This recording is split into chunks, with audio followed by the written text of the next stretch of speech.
All right, Shalika started recording. All right, morning to everyone. Thank you for joining us this rainy morning. Good time to be inside. This is the third in a series that my co-host and I have been doing for, well, I mean, this is the third week on how to help our children through this time of pandemic, help them to thrive and do well. Last week, we talked a little bit about fostering independence in children, and I'll ask Shalika just to give a quick recap of what we talked about last week before we dive into today's session.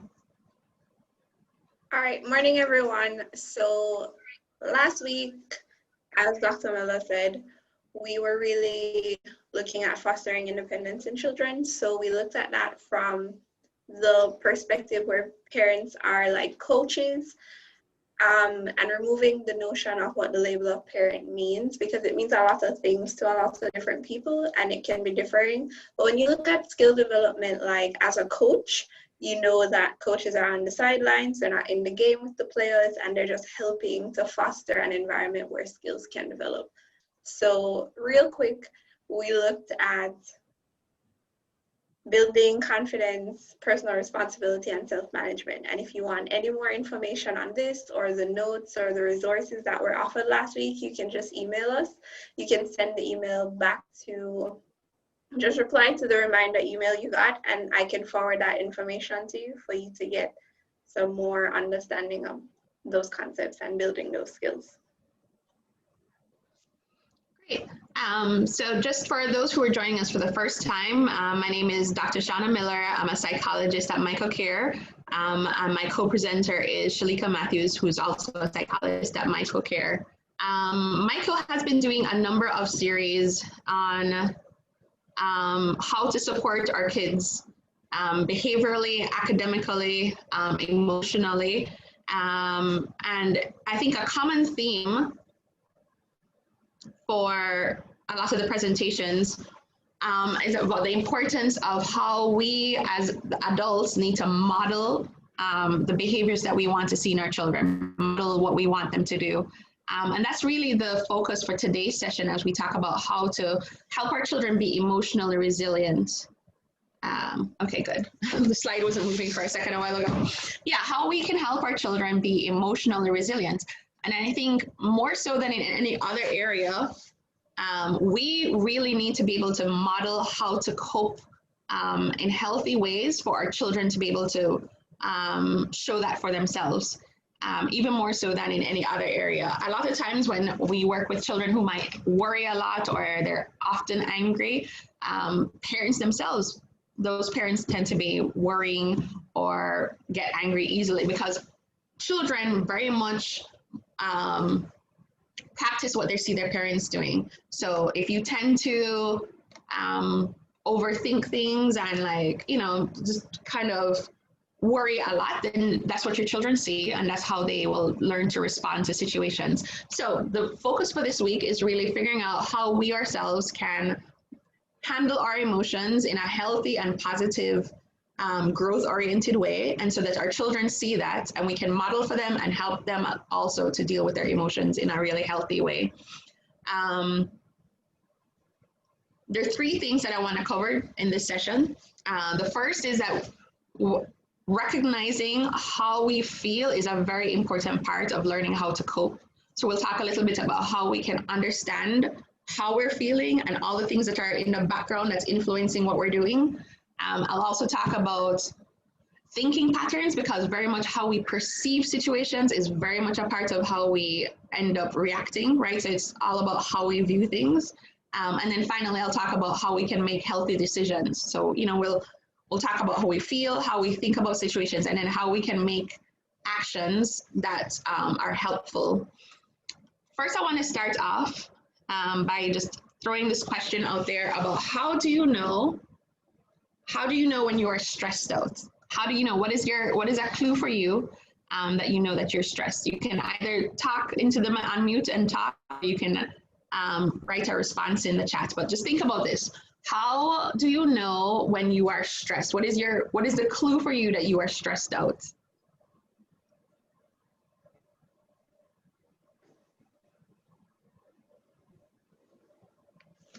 Anyone? can Nobody's start us stressed? off No with, one has ever been stressed before? Anyone?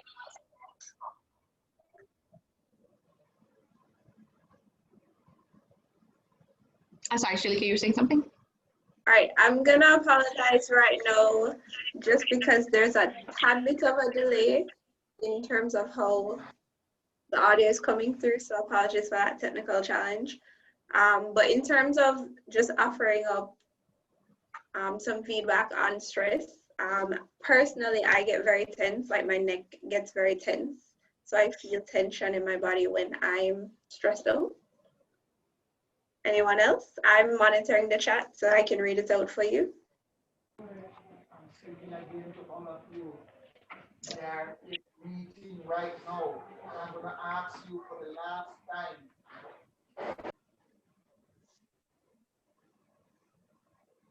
Anyone wants to share? I think that was sort of just a discussion happening in the background. As Shalika mentioned, tension is definitely an indication of stress. I find for myself Karen that said, if I feel like I'm becoming more irritable or this delay thing is going to be a problem. Sorry, Shalika, go ahead. So in the chat, Karen says she becomes very anxious when she's stressed out. Galaxy A10 says they have head tension, the blood pressure is raised, they're nauseous sometimes in their stomach. Some persons are impatient, Yep. they get tired, they're very rigid. Anxiety coming up again, irritability, some nervousness. Some persons are having some difficulty hearing. You can just let us know if that issue is continuing, because some persons are hearing us. So I'm not sure why you're having that challenge. But message me privately, and then maybe we can try and figure that out. That's thanks for sharing, everyone. I apologize. I think there is sort of a delay. You know how it is when rain falls, it affects our utilities. So I think our internet possibly may be affected. I'm hoping that it doesn't become too much of an issue, and that we can really go forward with our presentation today. So everything that people talked about are really good indicators of stress. So I want to talk about just in general how we can identify maybe when our children are going through a hard time, or when we ourselves or other adults are going through a hard time, because honestly, the behavioral signs are very similar for children and for us. So you may notice that, your child might have more overreactions to situations. They have tantrums, or if they're older, they have outbursts. It's sort of like things that may have been really simple that they could have worked off before. All of a sudden, they have like a strong reaction to it. Some people mentioned being more anxious, and definitely you might notice that your child might become more clingy, for instance, and they kind of need to be around you all the time. Or they might be more irritable. I know that's definitely an indication for me. I tend to be impatient in general, but when I'm stressed out, I'm definitely much more impatient and much more irritable. You might notice people saying just very negative things, or like, I just can't do this, or I can't bother, or this is too much.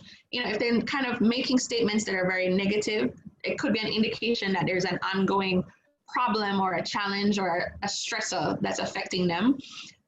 Particularly now, I would say there might be increased fears. Like you might all of a sudden notice a new fear out of nowhere, or a recurring fear, particularly because of COVID, and we have to be extra cautious about our safety and our interactions.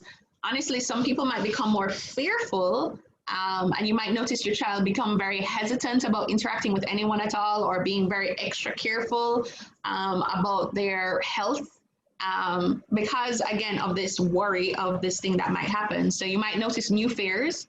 A lot of times when children or ourselves are stressed out, we become less cooperative and less compliant. So, just like suddenly we just don't want to do anything, or we're very stubborn, or we just want things our own way, especially if we feel like we're losing control. We might be very rigid and stubborn about the things that are going on. So like I said, all of these indicators, you can maybe see it in your children as a sign of stress, but also in ourselves as a sign of stress. So today we want to talk about like when things are going wrong, or when we're agitated, or when we're stressed out, or when something, for whether it's on the side of being really frustrated and angry, or the side of being anxious or worried or being sad and withdrawn, any of those kinds of negative emotional states, I want to talk about how we can handle it for ourselves and how we can teach our children to handle it for themselves. The first thing that I really want to stress is that emotions, all emotions, are valid. They're a part of our human experience. They're part of what makes us human. There's no such thing as a wrong emotion. There's no such thing as, you shouldn't feel that way, or it's wrong to feel that way. And I think it's really important for us to understand that for ourselves and for our children, that it's okay to feel even what we think of as bad emotions. It's okay to feel angry. It's okay to feel worried. It's okay to feel sad. Those things are part of who we are as humans, right? It's how we understand what's important to us. It's how we communicate with each other. If we didn't have those emotions, it would be hard to feel motivated to do anything, right? If we were just logical and there was no emotions, then life honestly would hardly be worth living. It would be very robotic.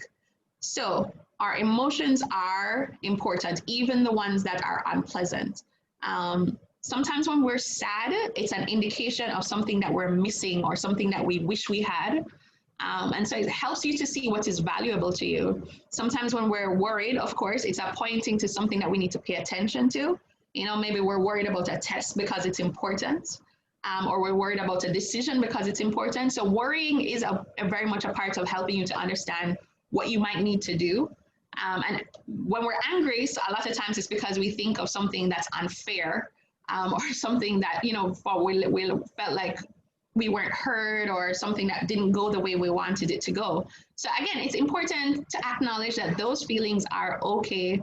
They don't feel great, but they're okay, and they're part of who we are as humans.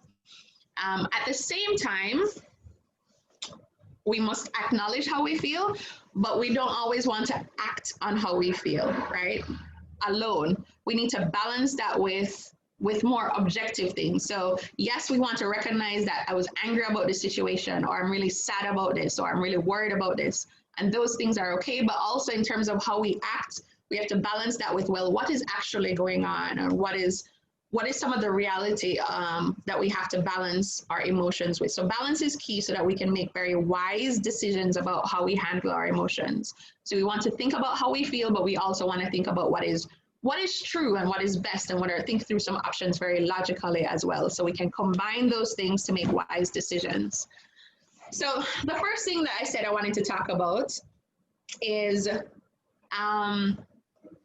the importance of recognizing how we feel. And I think some people can underestimate whether they're tuned into their emotions or not, right? A lot of times if I'll ask somebody, or I'll ask a child, how you feeling? You're like, I'm fine. That's a very common response. That's a polite response we think of. I'm fine. Or even if you probe a little bit, no, like, how are you really feeling? Like, I feel okay.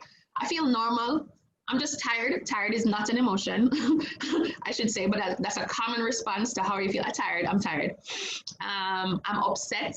Upset, of course, is sort of an indication that things are not going well, but it's also very broad, right? So I'm not really sure if you're upset, what does that mean? Are you worried? Are you angry? Are you frustrated? Are you disappointed? It's kind of not very specific. But a lot of times, I think we are sort of on automatic, right? We're going through our day and we're just getting things done, which is important. We can't always step back and think about our feelings, right? Because then we might not be able to kind of do what we need to do. So a lot of times we're going around and we're on autopilot and we're sort of just doing things, and we're not really thinking about how we're feeling.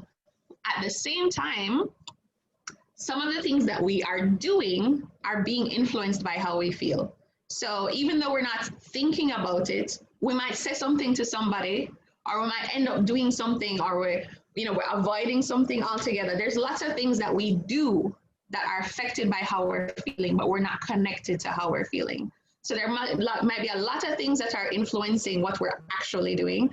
And that's why it's important to kind of take a step back and think, maybe I didn't get enough sleep, so I'm irritable, or maybe I'm worried about this conversation that I had with my friend yesterday, or maybe I'm thinking about like what I need to do next year. But all of these things are sort of in the background, but they're influencing what you're doing. So it's important to take a step back sometimes and think about, why am I responding this way? Why am I acting this way? Why do I feel uncomfortable?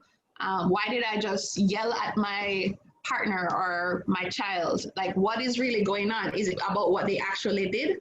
Or is there something else that's going on for me that's affecting how I feel? And I really feel stressed out because, you know, like yesterday somebody mentioned something and I started to think about this, and this is why I'm really feeling uncomfortable. It's really important to kind of take a look back and think, what is affecting how I'm feeling? Paying attention to how you physically feel, right, is a good way of gauging that as well. Did somebody want to say something? Sorry. But checking in with how your body feels is an important part of understanding your emotions as well. And this is something you can do with your children as well, which I'll talk about in a little bit. But just like Shalika had mentioned earlier, when you're stressed out, you definitely feel tense. You know, if you're angry, you'll notice that you'll start to frown. Paying attention to how your body feels can be a clue as to what's really going on for you. If you're you're not really sure what's going on, pay attention to how you physically feel. And then kind of just do a little quick survey of what's going on in my life. You know, how's my relationships? How's my job? Is there something going on that's affecting how I'm feeling? A couple things I want to say in terms of recognizing our emotions. Again, I want to stress that emotions are valid, so you should not be overly critical of how you feel. If you take a step back and you say, you know, I'm very jealous about this thing that happened because this is something that I wanted and this girl just get it. So it's okay to feel jealous. It's not wrong. It's not wrong. The things that we decide to do with our feelings is where, you know, you want to kind of be careful of, but don't be overly critical of how you feel. Just acknowledge it. Like, yeah, I'm jealous. I'm jealous of this thing that happened, or I feel guilty about this thing, or I feel ashamed of what I did, or I feel worried about this situation, or I feel angry at this person. All of those things are okay. Don't just check in with your feelings, but don't be overly critical, like I shouldn't feel that way, or don't feel bad about it.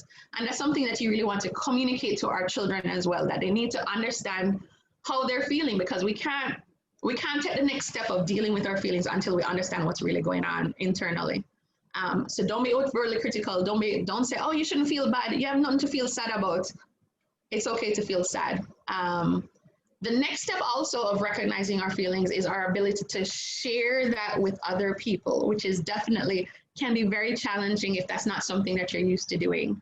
But that's a really important part, especially of modeling feelings for our children, is being able to say that, you know, I really feel angry. I feel disappointed with what you did. Like, I'm very frustrated right now. Or, you know, I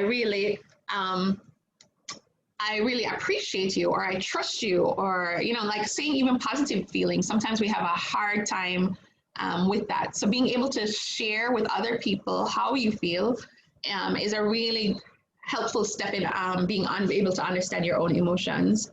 And it's a very helpful step in helping children understand their emotions. So if you're more open about how you feel, and then you can also help them, give them the language for how they feel. So like if you notice that they seem, you know, very frustrated, you can say, oh, you seem really frustrated with this task. I can understand that. Yeah, it seems like a lot of work. I understand that you're frustrated.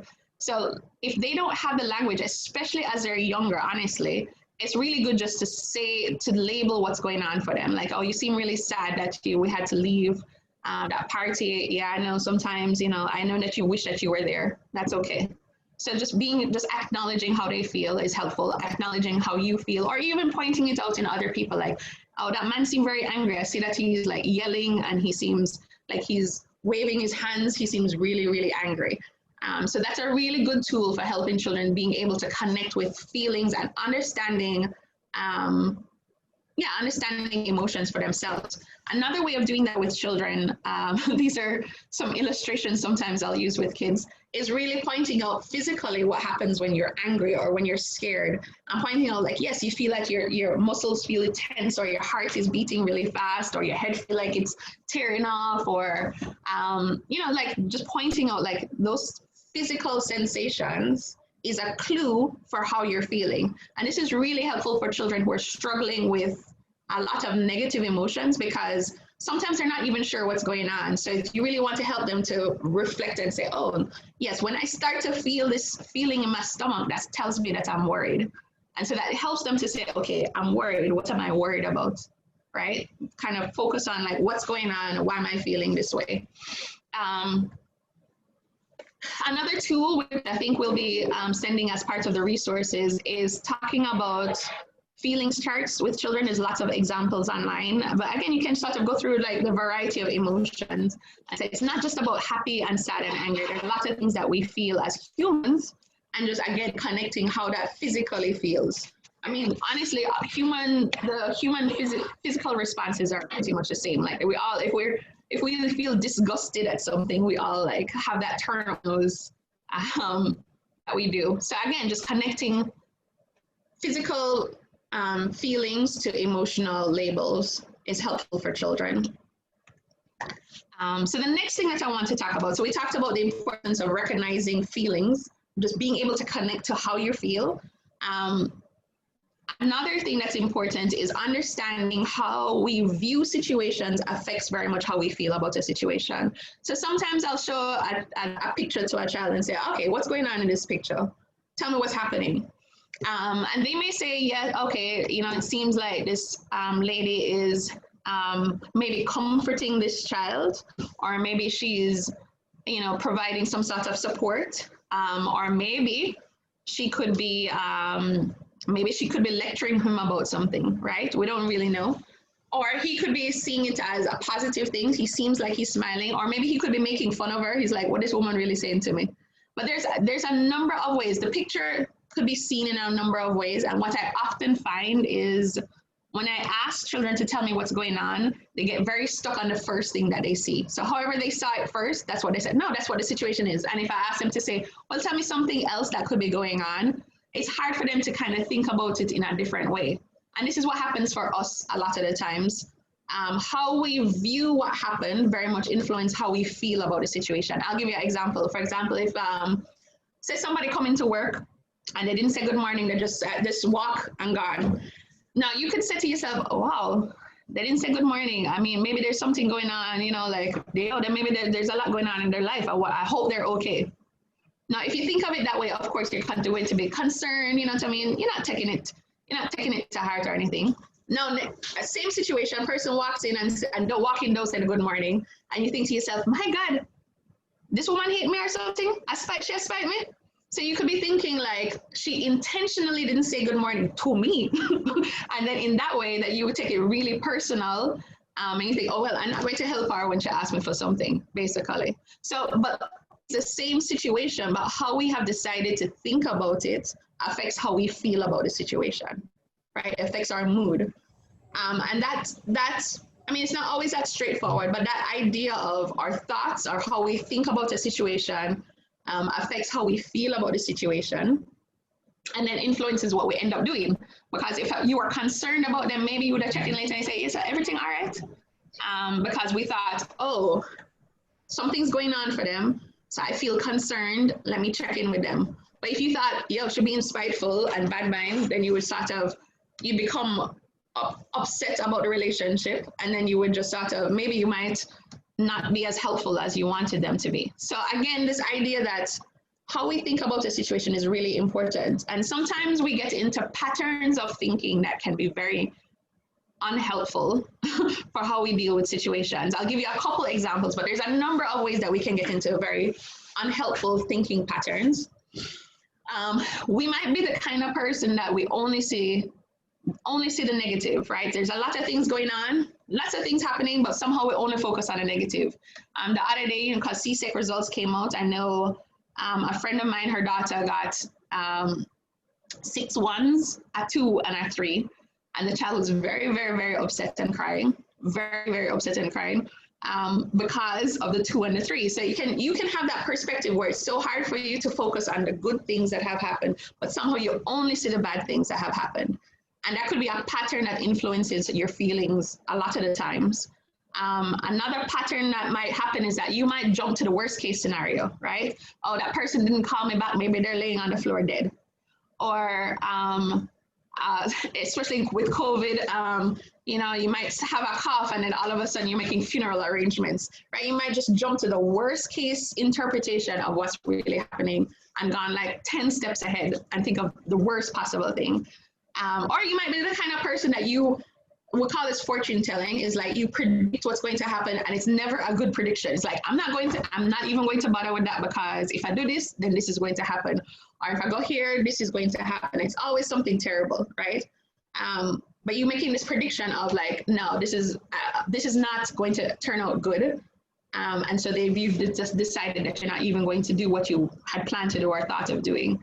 So these ways of thinking, I mean, like, you have to kind of pay attention to how you're thinking about situations, thinking like, is this really what's going on? So ways of trying to get yourself out of these thinking traps is really forcing yourself to kind of look at what you're thinking. And with your children, helping them, like if they say a situation like, yo, the boy just throw the ball at me, I know say him don't like me and that's why I'm throw the ball, kind of stepping back and saying, okay, all right, you got hit with a ball.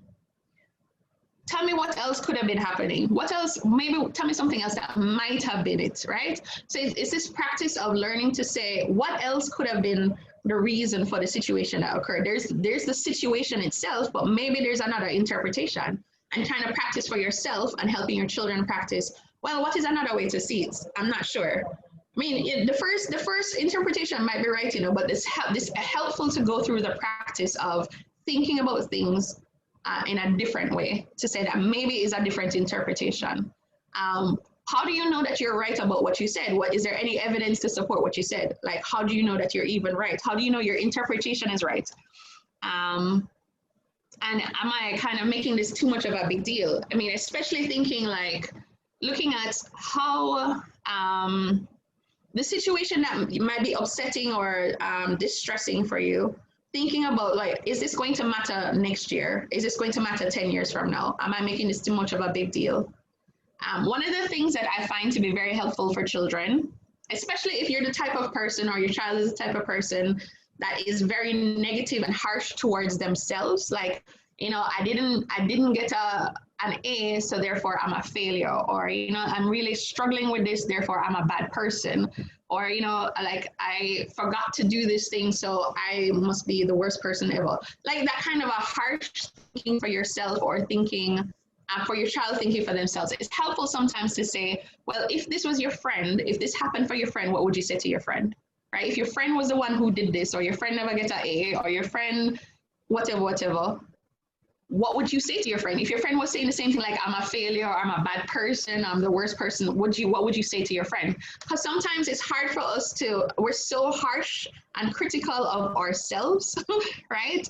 If it was somebody else that was in the same situation, we'd be like, no, that's not, nobody cares about that. It's not a big deal. It was just a mistake. And helping to see that maybe you're being a little bit overly critical of yourself.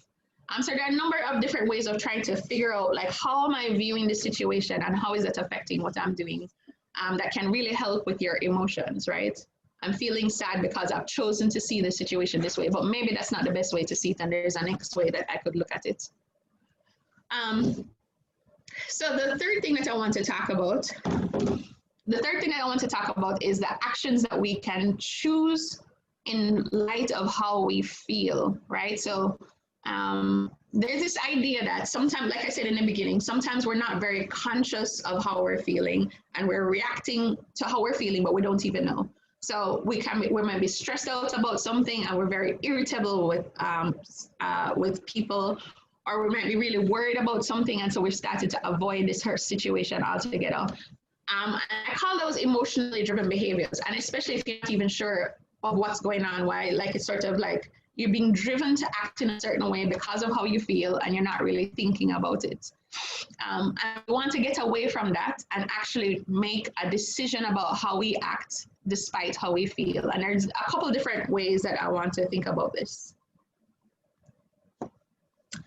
So in some situations, you might when feelings are very intense, right? So like when you're furious, in the moment when you're furious about something, or maybe you're panicking about something, or even a positive emotion, like there's something that you really, really, really want to do, but it's a very intense feeling, and the action that you're wanting to take is not something that you want to do, right? So if you think about like being tempted to do something, or if you think about being really angry at somebody and want to box them down. Something when the things are intense, that's a good moment to practice what I call like stepping back and being distracting yourself. So a very common coping strategy that people talk about for feelings is this idea of breathing or counting to 10. And it's a very common recommendation because it is actually very helpful. So remember we talked about how physically you feel when you get very emotional, that your body changes and it becomes much more alert and ready to do something. When we take a step back and breathe, it forces our bodies to relax. So all the systems that we're gearing up to act in a certain way, we're kind of forcing our bodies to kind of calm down and take a step back. And so that's a really good tool to practice and to teach your children to practice. The importance of slow, deep breathing when things are very intense. Kind of slow breathe and you kind of focus on what's going on around you instead of getting more and more emotional in your head. So it's important to kind of take a step back and breathe.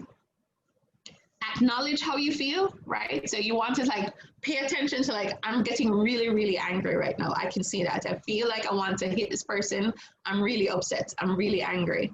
And at that time when things are really intense for you or feel overwhelmed by something, is a good time to walk away and find something else to do. So distraction can be a very effective tool when things are really intense and you kind of just need a break from how intense you feel. It's not a good long-term solution because if we always try to distract ourselves when we feel a certain way, then that can become a problem in itself, right? So if we always like, all right, I'm going to distract myself, I'm going to just go and buy something, or I'm going to go and eat, or I'm going to go and do something else, that in itself can become a problem and a bad habit if you do it all the time. But it's very effective when things are really intense and you're not really, like you're getting really upset and this child is just like driving you crazy. It's a good time to kind of walk away and do something else, right? Because your next action is probably going to be something that you don't want to do. So that's a good time to be like, you know what, I need a break. I'm going to go cook some food or something like that. Go listen to some music. So the other idea of how we can choose to act is a little bit more when we realize that maybe our emotions are, certain emotional reactions are a pattern, right? So it's not just that intense moment, but we notice that there's something that is very worrying to you, and so you've started to avoid all kind of situations, or you become very controlling, or you notice that you get angry easily, and so you're becoming very aggressive with people, or that you notice that maybe your child is seeming more sad and they're withdrawing, or they're sleeping a lot. Some ways of a pattern of reacting based on some negative emotion that you kind of want to break. Now, in this case, what's important, first is to understand what's going on, right? So it's important to think about like if you see a pattern of behavior and it's like, I don't really like this pattern, what is fueling it? Is it because I'm angry? Is it because I'm anxious? Is it because I feel guilty? Is it because of, you have to kind of understand what's going on. Because you want to take a step in the opposite direction of what your emotions are telling you to do. Now, this isn't an easy thing I'm going to say to do, right? Like your child tends to worry a lot and they're afraid of trying things, or they're afraid of doing their schoolwork because they don't want to get yelled at. And it can be really hard to take an opposite step, meaning doing the things that your emotions are telling you not to do. Like your emotions are saying, you know what, just check out and sleep all the time.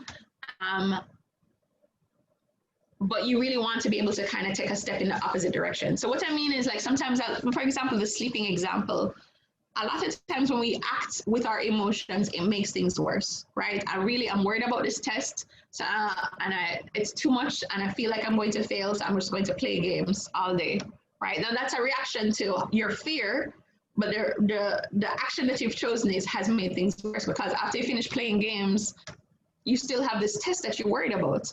Or, you know, I feel really sad and I just want to sleep all the time and I'm just going to go to sleep and I don't really care about anything. But if you end up actually sleeping, then you're going to feel, you wake up and you feel worse because you've done nothing. So a lot of times if we act in accordance to our emotions, even though it feels like the comfortable thing to do at the time, it can make the situation worse. And these are the times when you kind of have to force yourself to take small steps opposite to what you're doing. So instead of saying, I'm going to sleep all day, I'm going to say, all right, there's just one thing that I want to do. I'm going to make sure I do at least one thing. Or even though I'm scared of this situation, I'm going to just do this one little thing that is going towards the situation. Or if I notice that I'm like really angry all the time, I'm going to force myself, instead of like saying something, I'm going to force myself to kind of step back. So it's kind of recognizing what's going on and also taking like an opposite step from what you were wanting to do, what your emotions are leading you to do. And I'll say, I mean, it's definitely a challenge. I'm not going to say it's easy all the time to kind of act in an opposite way that your emotions are telling you, but it's more helpful because it will help you get towards making those feelings less intense and less driving you to do things, right? And then the last way of acting that you can choose your actions I want to talk about is if we notice that I'm really upset or I'm really distressed or I'm really, my emotions are being influenced by a particular situation, that's a good time to really reflect on the situation itself and try to figure out if there are different options for dealing with what's going on. Again, this is not necessarily always relevant, but sometimes there's a situation that's causing you to feel worried or causing you to feel angry or causing you to feel frustrated. And instead of kind of feeling stuck about the situation or feeling helpless or feeling like nothing can change, it can be helpful to think through what are some options that I have for actually dealing with this. Like, you know, I'm really worried about, I'm not sure, I think my mother might be sick, I don't know. And it's sort of just, it's in the background and it's bothering you. Instead of having it in the background, like I bring it to the forefront and think about what are my options for actually dealing with this so that this isn't affecting me as much as it's affecting me. So you might think through different options. It might not be the ideal options, but you know, there's always something maybe that we can do. If you have trouble coming up with options for yourself, that's a good time to kind of talk about it. Like, you know what, this is what's going on. Do you have any ideas of how I can deal with this situation? So really, it really changes your frame. Instead of feeling helpless and frustrated, you kind of focus on being very problem solving and what can I do about this situation? Let me choose to do something, and then kind of looking at the results of that choice and say, okay, that didn't work so as well as I wanted it, or like that helped a little bit, but maybe there's something else I can do. Yeah, so just trying to make a decision about something to do about whatever is going on for you. So again, so even though we might feel a certain way and we're very influenced by how we think about the situation, we always have the option in how we choose to deal with that situation. We can choose, instead of leaning into what our emotions are telling us, to kind of take a step back and do the opposite. We can walk away. We can, like, you know, just find a distraction in the moment when things are intense. Or if it's an ongoing situation, we can try to figure out, is there something that I can do about this to make this less bad than it is? Is there something that I can do to kind of make it better? Maybe not fix it altogether, but make it better. So some general considerations I want to talk about briefly as well that might be influencing our emotions and how we feel is I want to stress the importance of sleep. If we don't get sufficient sleep, that can really have a serious effect on our mood and how capable we are of making good decisions. Because I think everybody understands if we're tired, right, that we tend to be much more irritable and it's hard to think clearer. Like sleep is really, really, really, really very influential. And I'll definitely always stress with parents and with children that it's very, very important that children get adequate sleep. It's very important for us that we get adequate sleep. If we're tired, we make poor decisions. That's just true for everybody. So sleep is important. Our general health is also important. If we feel sick, then we also are going to be kind of miserable. So, you know, it's important to make sure that our children are eating okay, they're getting enough exercise, you know, sort of just having their general health be fine. A lot of times we might be influenced by some past experience that we've had. So we might have a reaction when we're talking to somebody, and it's not really about what just happened. It's really because it reminded you of something else that happened a long time ago, right? Whether good or bad, or something that was painful or something that was positive. But sometimes, you know, maybe the person reminded you of something, or something in a conversation reminded you of something else. And we kind of have to always pay attention to that. Like, am I reacting especially if you feel like a surge of emotion? Like, where's that coming from? Is it from what just happened, or is it because of something that happened before and this is what it reminded me of? So, I mean, and that will help you kind of make a decision. Like, I'm not really angry at this person. I'm angry because they remind me of this thing that happened before. So you're not taking it out on the person. You kind of just say, okay, it's like I'm angry about this situation that happened. And then the last thing I want to stress as well is the importance of social support, right? Where humans are emotional beings, like we talked about, we're also very social beings, and it's important for us to have other people in our lives to help us manage our emotions in a healthy, positive way. So we might need other people, like I said before, to bounce ideas off. It's like, I'm having this challenge in my life and I need some ideas for how to deal with it. Or, you know, I mean, has this ever happened to you? How did you handle it? That can be a really good resource. Or we might need somebody that will just be there for us when we want a distraction, right? There's people that we can have fun with. It's like, you know what, I need a break and we're just going to go out and do something, right? Well, maybe not go out in this current times, but at least have other people around who offer support in some way, whether that's helping you with problem solving or helping you have fun or helping with parenting or helping with decision making. It's really important to build relationships, positive relationships that can really help you when you're struggling. And we all need that. And for your children too, also emphasizing the importance of having social relationships that can help them when things are not going well. Was there anything from the chat, Shalika? I'll pause real quick before going into the last couple of things. Yeah.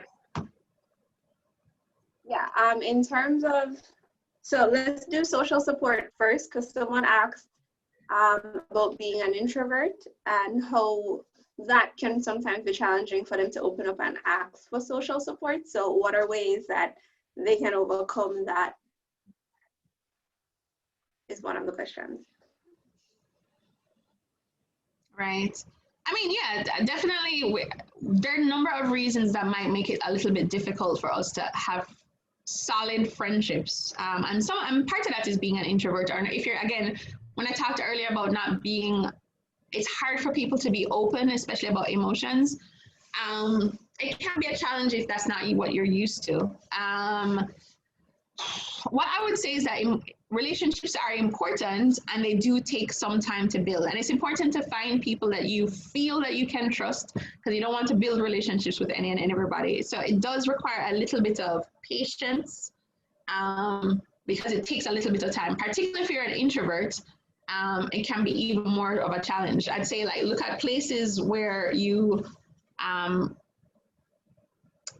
if there are people at work that you could be close to, or there are people, for example, other parents of children the same age, or people in the community. And it does require sort of reaching out a little bit, which can be hard, but it's also important. I would say just take very small steps towards building relationships.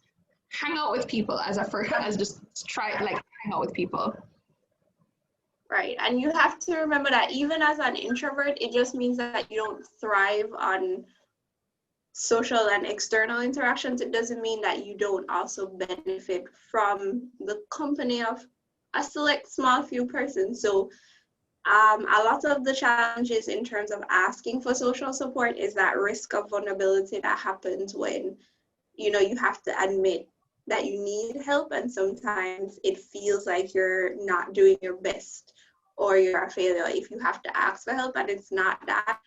I mean, people make offhand comments quite often about how, you know, they're tired or they're struggling, and it's one of those inconsequential ways that we say to other people that we're going through something too. And it's just important to take the opportunity, one, you know, to, when people ask you how you're doing, if it's somebody who actually cares about you, who you know cares about you, just answer the question honestly, you know. Or if it's not a space where you can answer it, you say, you know, I'll call you later because I want to talk about something with them. There's another question about kids, but someone asked how you can deal with emotional stress. In terms of dealing with emotional stressors, a lot of the strategies that we went through do have to deal with emotional stressors, because in terms of emotional problems, you have to first come to grips with how you're feeling, and then you have to figure out what can you do to release some of what you're feeling, and then you have to figure out what you can do about the actual problem that's causing this emotional stress, right? So it's really following the steps. So it's getting through the moment where the stress feels intense, and then thinking what is going on, and then thinking, okay, can I do anything about this, or do I need to remove certain things or certain people from my life, and is this plausible, and what are the small steps I can take gradually to help the situation along. Another question is, what can we do to break the cycle in ourselves and our kids? Delay. Go ahead, the delay is the issue. The delay. I know. I think I saw that question about what we can do to help our kids break the cycle, and I'll talk about a couple of practices we can do practically right now. I'd also say in terms of emotional stress, one of the things that we have to recognize sometimes can be hard is that situations that we can't change, right? And sometimes it's not about changing the situations, but it's changing ourselves, or changing our perspective, or changing how we view it. I mean, there are other things that but for example, if you know, a common thing might be our relationship with another person might be stressful, but recognizing that we can't change other people, or we can't change our parents, or we can't change, there's a lot of things that we wish we could change, and that's part of the stress, but recognizing that we cannot change those other things. The thing that we have control over is ourselves. And that's a really important thing to kind of to come to grips with, that we can't change other people, we can't change certain situations, but we can change, the only thing we have control over is ourselves. And that's, I mean, that's definitely a challenge, but it's an important thing to kind of understand. I want to talk about these last two practices, which can be helpful with helping our children learn how to manage their emotions. This delay. Okay. All right. One of the good practices that you can do with your children is learning. 1 second. I just wanted to address the last question that came through in the chat in terms of helping kids to open up, especially once they hit adolescence and puberty. One of the things we went through in the last couple of weeks is that spending positive time with your kids is important, and spending time where you're not asking about what's wrong or what's going on, just spending time. If in terms of how relationships work, the more comfortable someone feels just being around you, they're more likely to say something. So when you ask about what's going on, it feels very like you're pressuring. They feel pressure. Sometimes you feel pressured for an answer. So just allowing for the space where they feel comfortable, where you're having a good time, where you're consistently building the quality of your relationship without asking questions, because kids feel like their parents are nagging them sometimes when they ask questions. So if she's just comfortable, it's more likely that every now and again you'll get some nuggets about what's actually going on. And then you just continue to build all of the skills that you're building in her in terms of being confident, how to navigate situations, how to make decisions, so that if she doesn't feel comfortable necessarily talking to you about something, you're still giving her the skills to deal with whatever's going on. And I'll add that it's important, I definitely endorse spending time is the best way to get your children to open up to you. Asking questions is a terrible way to get people to open up to you. So spending time, but also when they do share something, it's important not to react negatively. And that can be hard too. So if they manage to share something that's going on, they might test you out with a little situation. Even if you are internally freaking out, it's important to kind of give a very measured reaction to whatever it is that they're saying. Be like, okay, all right, interesting, tell me more. So it's sort of like not overreacting, like, what? Oh, wait, tell me. So you kind of have to kind of make sure that you are calm when they do share things so that they'll continue to share things with you. It's not to say that you're not going to give advice, maybe not in that moment. You might kind of take a step back and come back and it's like, you remember when you were talking about this, I was really worried because, so and so. You might come back later with your thoughts, but in the moment, it's important to sort of not overreact and not react negatively because you don't want to scare them off. Teenagers are very skittish. You don't want to scare them off. All right, so I'll quickly talk about 2 practices that I think will be helpful as a helpful kind of daily thing to do with your children. One of them is the idea of breathing, which is really simple. It can just take a couple minutes even, but it's just daily having like that time of saying, okay, let's do our breathing. Just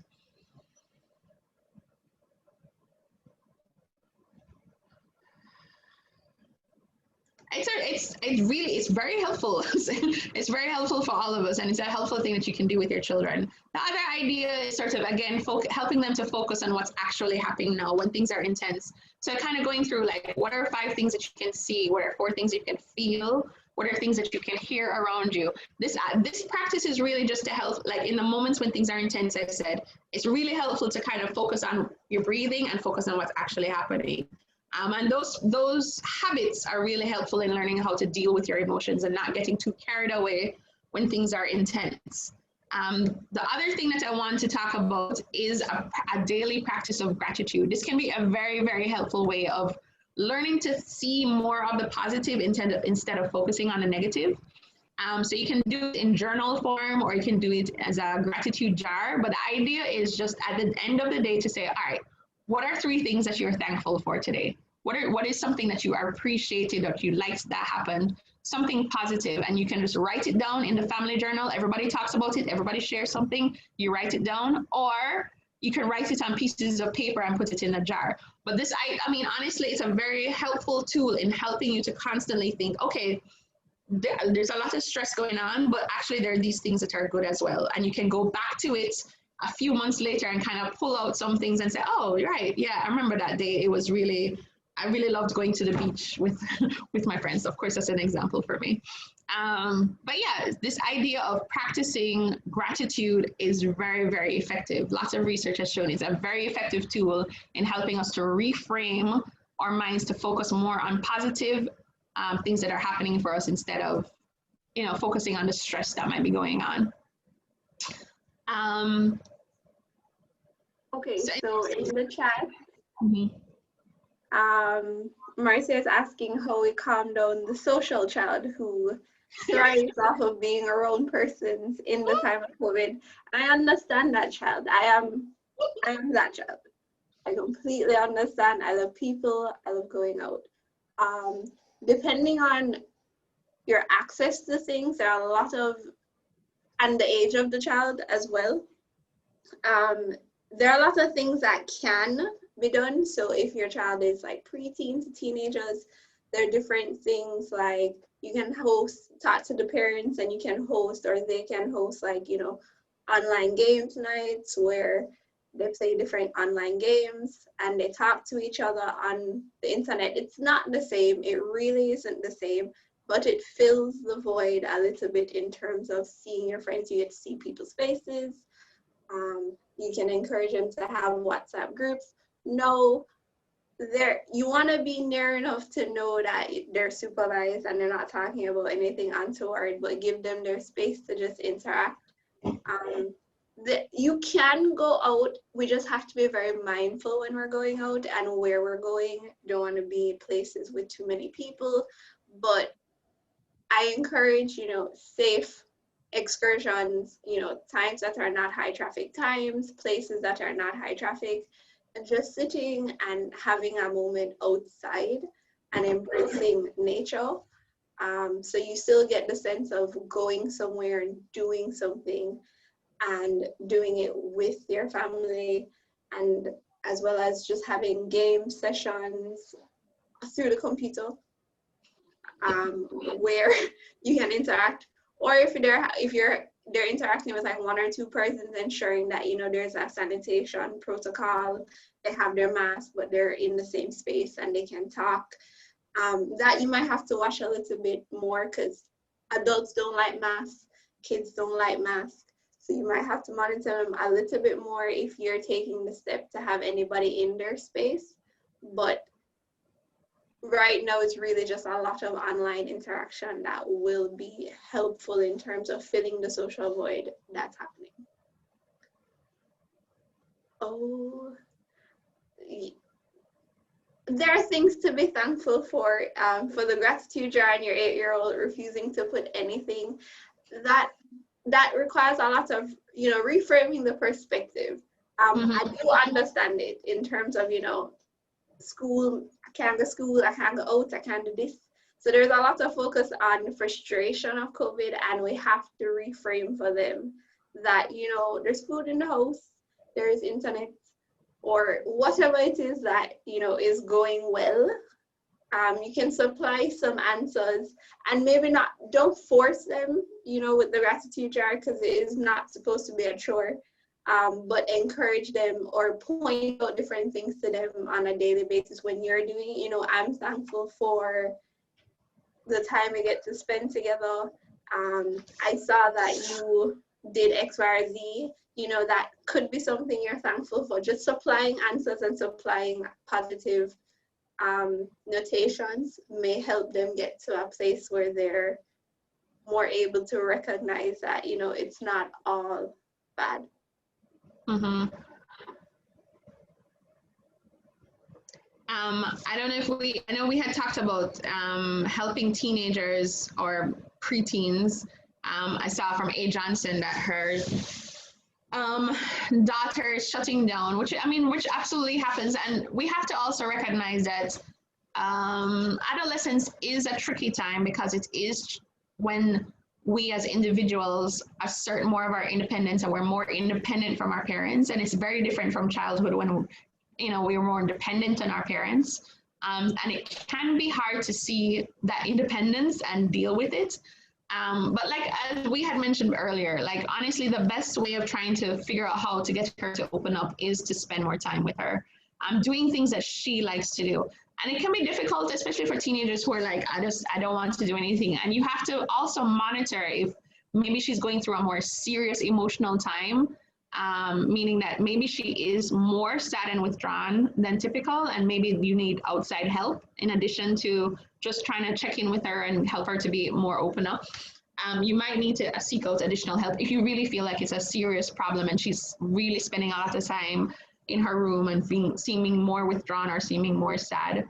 And you might have to have an open discussion with her about it. Like, how are you like, well, asking questions can be tricky, but if you're trying to figure out whether she needs help, then maybe checking in with her about that. Just like, you know, I've noticed these things.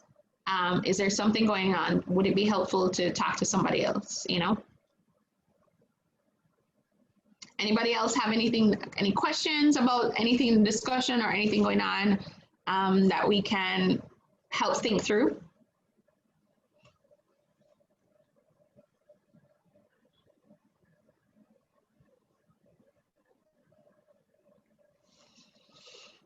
All right, well, I want to thank everybody for coming and sharing and talking. We're not sure yet in terms of whether these presentations might be available. We'll be working on that, but we'll certainly send out the presentation, the PowerPoint, to everybody who was registered, as well as some resources, like some activities you can be doing with your children on helping them to notice their bodies, an emotion chart, and I think there was a couple other things that we'll be sending through email.